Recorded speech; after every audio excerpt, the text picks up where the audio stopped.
I'm not an insurance salesman. Certainly not here to sell insurance, although perhaps I should. But what I want to do is raise awareness to people that it's like, take life serious. I know there's some people that, it's an afterthought, things like insurance, home insurance, and things like that. And I just think it's one of the most important things we should have for that peace of mind, that safety net. So I talk quite openly and frankly about like the financial issues I go through, how hard things are. And maybe people would think that naturally, if things are that hard, you wouldn't be paying insurance. That'd be the last. No, it's the first thing I pay. That's the one thing I make sure is covered all the time. I don't gloss over things like that. It's peace of mind. If the worst case scenario happened, you're covered. You're not stuck stranded, So I got my home insurance through, and it's just contents. I rent through the council. So I just do contents insurance through fire, theft. But it's that peace of mind, You don't have to sort of like just acquire everything from scratch again. You'll be taken care of. And that's really, really important. And it's not as expensive as you'd think, or at least perhaps what people would think. At least it's cheaper than I thought. So as soon as I moved in 2020, I got it straight away. Home insurance. Bosh. I think it's part of the tenancy agreement you do anyway. But either way, I made sure I got it. I went through my bank, and they use a different supplier. And then over recent years, the bank have stopped being involved, and it just got deferred to the company. And I just stayed with them anyway. So I was only doing very basic level because that's what was given to me through the bank. When I did the process. So again, it was only for incidents like fire, natural things, and again, if there was ever theft. But again, that's a really important peace of mind. But like family members, my mum's had more of a premium cover, so she doesn't understand the fact that I don't have cover for damages. For instance, if something was to break at home, I don't have cover for that. And it's always been like a bit in my mind, like, well, why don't I have that? How much extra is that? So insurance gets complicated. Again, I'm not saying I'm an expert because I certainly am not, but I try and do a little research and I try to make sure I don't overlap insurances because I think that can come with its own headache. So anyway. So today, and this is why I'm doing a video, I upgraded my home insurance. So I'll explain how much I pay, maybe to help people. I was paying £14 a month. It's gone up a little bit over time. I think it started off about £11 something when I moved in, and I've got 5 years no claims, it says, and it's still at £13 something or £14 something now. But I've added a couple of things, and they've gone up in £4 increments, just to give some sort of perspective there. So for me to add a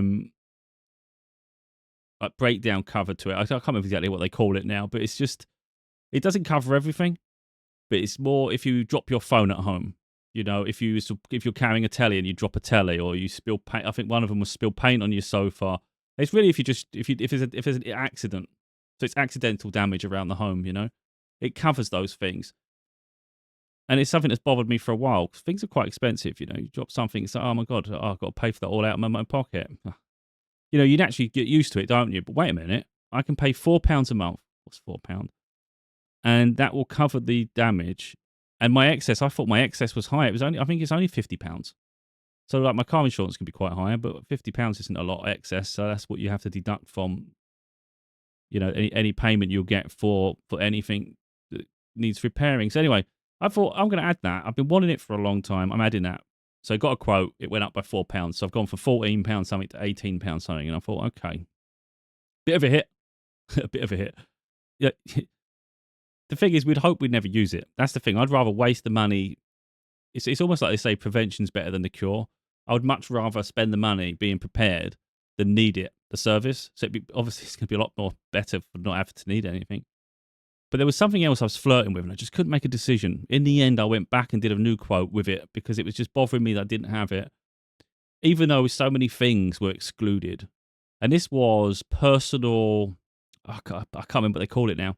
But it's almost, but it's personal possessions, But if you're traveling anywhere outside the home, whether it's you're just somewhere local outside the home, or whether it's worldwide, So what I was put in my mind to think was, if I was on holiday, what do I take away on holiday with me in my luggage? Now, it doesn't cover electronics, like I say, so you have to get that out of your head. And it's really hard to say how much clothes are worth. Like I don't know. I didn't sit there doing that, the maths. So you could pick a certain amount, and if you've got anything over 2.5 grand, like individual items, you declare that, and then they'll total it. So I had nothing over £2,500, but I just said under £2,500 items. I would say, like, so these are not huge valuables, but how much does it total? I just thought if I'm going away anywhere, like I'm not really going to have a lot of valuables on me. It'd just be clothes and whatever I'm taking. So I just did £2,000, and I added that, and so I added that, and that went up another £4. So I'm not crying out loud. So we've gone from £13 a month, I think it was £14 a month actually, to 22. And I thought, okay, that's a bit shit, but you ain't going to get it for free. So what have I got out of that extra £8? And I think it's fair. I get cover around the home. So if I'm trying to move a TV around the home, or you're just moving furniture about and something breaks, it's covered. If I drop my phone and it smashes the screen, or there's issues with that where it breaks, only through breakage, not wear and tear or other um, glitching or anything. It has to be actual physical damage. But anyway, so if I drop my phone, it's covered. So that's good. That's just one example, of course. Like I say, like the way my mind was thinking is travel insurance. I don't know how all of it works, but I think it's a case of if your luggage gets lost at the airport and things like that might be covered.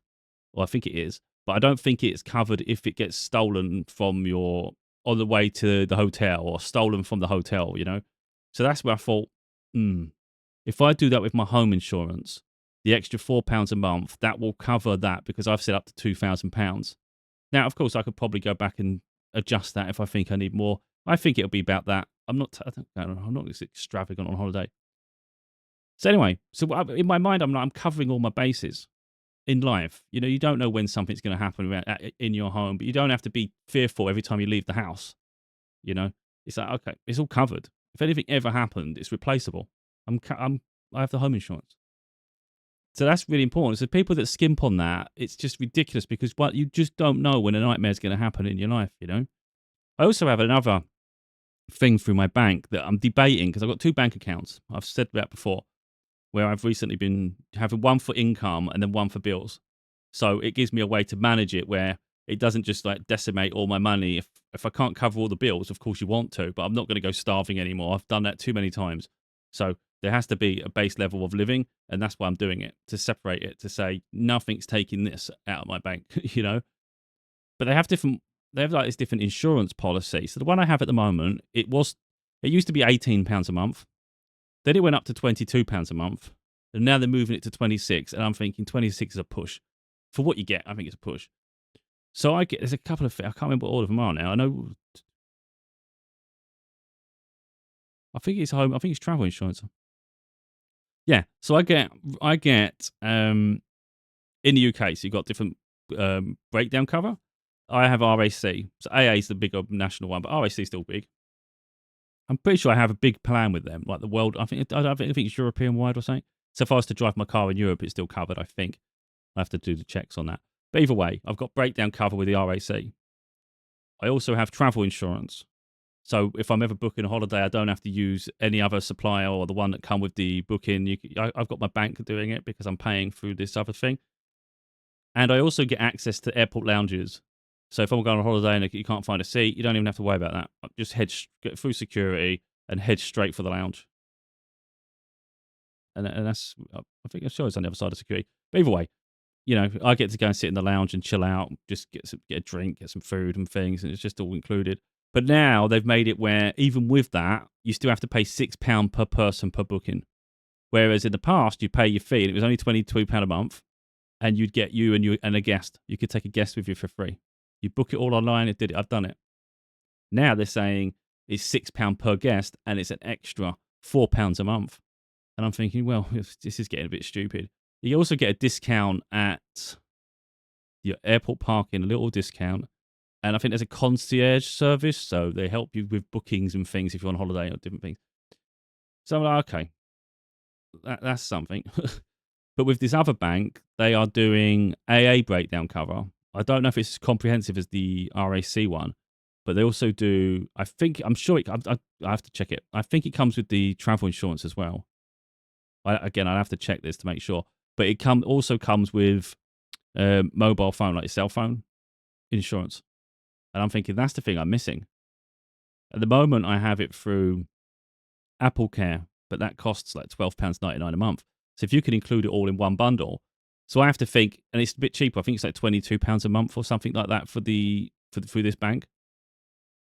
So I'm pretty sure it could in travel insurance, if it should have travel insurance, AA breakdown cover, and your phone insurance. It's a little bit cheaper than the other plan, but I lose the lounge. So you just got to ask yourself what's more important, airport lounge or having mobile phone insurance? Because it all adds up, of course. If I do this plan, I do this as well. So, I already pay for my car insurance. I've got home insurance. I've also got this plan. But the main thing with these plans, either of these plans, is the fact that I get the breakdown cover for my car. These are all insurance, aren't they? Because they're helping you in a crisis. I've been there before. Believe me, when I was a lot younger, I had a breakdown at work and it was quite a distance, about 40 minutes away, half an hour, 40 minutes. It was a journey anyway, about 15, 20 miles. And the car broke down and I had to get put back on one of those flatbed trucks and I had to go in the cab with the driver and get home. I can't remember how much it cost me, but it was in excess of £100. It was like quite a lot, 150, 200. I can't remember exactly how much it cost now. And that would have been free if I had the cover. But at that point, I didn't have ever since then, I've known I have breakdown cover because you never know when it's going to happen. And if you haven't got any money on you to be able to pay for it, you're screwed. So I know get the breakdown cover. Now, I had RAC before independently, and I was paying about £15 a month. And that's why I switched to the bank, because I was like, wait a minute. I'm already paying £15 directly to the RAC, but I can do it through the bank and I get all these other perks with it. So it's worth looking at different ways as you're going to get it. Like these bundle schemes are good if you're going to get all the services out of it. So the lounge thing going on holiday, I think that's a nice perk. But if I don't go on holiday very often, what's the point? But the plan hopefully is to go on holiday more. So I know when I go on holiday, I'll wish I had it. But likewise, if something ever happens to my phone, I'm going to think, oh, I wish I had it. So, we've just got to figure out the plans that work best for us. So I've got to weigh up these two now, whether I want the lounge or whether I want the phone insurance. Because I'm going to keep one of the plans, primarily, again, for the breakdown cover. So either AA or the RAC, and then what perk goes with it. And of course, make sure, but hopefully they both have the travel insurance. I'm sure they're travel packs. I think they include the insurance. But again, that means I don't have to add that when I'm going on holidays. Everything's covered. Multiple holidays. I think both of them should be worldwide cover. That's important as well. So again, I'm covered. If I go anywhere on holiday, I've got my personal belongings. So if my luggage, for instance, this is where I'm at to, right? Let's say I leave the house, someone robs the house. Okay, it's a violation, but okay, I'll make a phone call. Okay, I'll be replacing it all soon. If there's a fire, okay, it's covered. So do you know what I mean? So things like that are covered. If something breaks at home, it's covered. It breaks, not breaks down. Like if my washing machine broke, it's not covered on my one.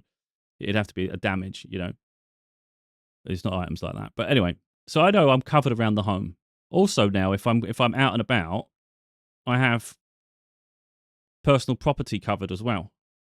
Not laptops and things like that. They're not quite covered, but But again, all these little things. Obviously, I've got my car insurance because everybody has to have that anyway. And if a car breaks down, I'm covered. I'll call them. Yeah, I have a policy. Here's my number. Blah blah blah. I've been paying it. Yeah, they'll come and fix it straight away. Or I'm on holiday and my luggage doesn't make it to me from the airplane. Oh, well, that's the travel insurance. Okay, I'll make a call. And if the travel insurance can't help me, I'll talk to my home insurance. But likewise, if I get to the hotel and things go missing, you go for a meal, you go out for a day, and someone's broke in, they've stole everything, it's all covered again. So really, it's just a violation of things going wrong, but I'm covered in every circumstance pretty much. So you don't have so much to worry about because I pay the premiums. It's not huge amounts per month overall, is it? Insurance is going to vary widely between people. I've been driving for excess of 20 years, so mine's a decent price for my car insurance. But like I said, I'm paying £22 now, up from £14 a month, but I get more peace of mind. That's what I want to do to people. Just jog them, say, look, there are things you might want. You might want a few takeaways a month. You might want a few of these. But it's not as important as that. And I kid you not, that's the one bill I don't miss. Sometimes, like even my car insurance, it'll bounce sometimes, and I'm like, God. And then they'll do it again in 10 days. And I'll make sure it's there again because I don't want to obviously lose the car insurance. But I never bounce the home insurance. These bills. The home insurance one always goes out and the bank one does anyway because the bank always prioritise that bill anyway. But yeah, so I don't mess about with insurance and I just hope, other people take it serious as well. I've already covered so much there. But you've just got to read the small print, You got to see what's not included, what is included. Are you happy with it? Look, check other providers, I guess, but I don't do that. I just went with the one that was recommended by the bank. They're a national company. For security reasons, I don't really want to give away who I'm with. I don't think that's wise. So I'm just, it's a massive company in the UK, so they're reliable. It's not some, offbeat branding company or anything.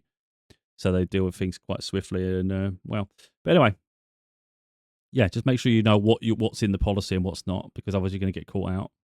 So at the moment, I know I need to either do this through Apple Pay or Apple Care or somewhere else, but it does cost a bit of money to keep doing it through them. If I can get it all bundled in some other way, it'll make it cheaper, won't it? So again, coverage is important.